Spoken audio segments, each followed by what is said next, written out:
The star-hollow den, the glow in the trees. Yuno padded softly across the moss, his paws barely making a sound. The glow ahead pulsed like a secret heartbeat, leading him away from the safety of the den. The deeper he went, the more the jungle seemed to listen. Leaves rustled, not from the wind, but as if the trees themselves were curious. Tiny frogs peeked from branches, their eyes shining like polished stones. Even the owl stayed silent, watching the little blue fox with wide, round eyes. At last, Yuno reached a clearing. In the center stood a smooth stone, taller than he was, covered in vines and glowing with the same blue shimmer as his fur. The light spilled from cracks in its surface, dripping across the ground like liquid starlight. Yuno stepped closer. The stone hummed, a low and gentle sound that tickled his whiskers.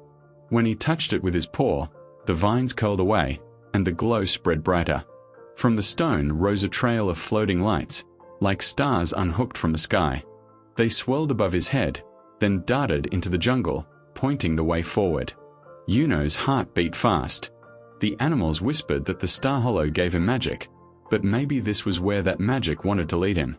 With a flick of his tail and a brave little leap, Yuno followed the lights into the night. The lights drifted deeper and deeper, always just ahead, never letting him catch them. The forest seemed to change with every step. Flowers opened as he passed, spilling glowing dust. Branches bent aside, as though the trees themselves were guiding his path. At the edge of a stream, the lights circled above the water. Yuno peered in and saw not his own reflection but something stranger. The star-hollow den shining from beneath the surface, its crystals blazing brighter than he had ever seen. Then the water shimmered again. A fox of light, its fur the same dazzling blue as his, stepped from the vision. It lifted its head, met his gaze, and in silence, vanished into ripples of silver. Yuno's breath caught. Was the forest showing him another fox? Or was it showing him what he was meant to become? Before he could decide, the light scattered into the trees, darting farther into the unknown. Yuno's paws tingled with urgency. He lowered his head, ears sharp, tail raised. The forest wanted him to follow, and whatever waited ahead would change everything. The forest grew still again. The stream's surface rippled, yet the image of the shining den lingered faintly, like an echo left behind. Every sound was sharper now, the drip of water, the shifting of branches, the beat of his own pulse. The lights hovered, waiting. He stepped into the shallows, feeling the chill flow around his paws. The glow clung to him, threads of silver weaving between his toes. He leaned forward, ready to leap after the fading trail. But then, Yuno. The voice was gentle, steady, familiar. His fur bristled. He turned, and through the curtain of leaves stood his mother. Her eyes glowed faintly in the moonlight, calm yet firm. "You've wandered far enough tonight." Yuno's chest tightened. He glanced back at the water. The vision was gone. Only his reflection stared back now, wide-eyed and uncertain. The floating lights flickered once, then vanished into the canopy as though they had never been. But, the forest, he started.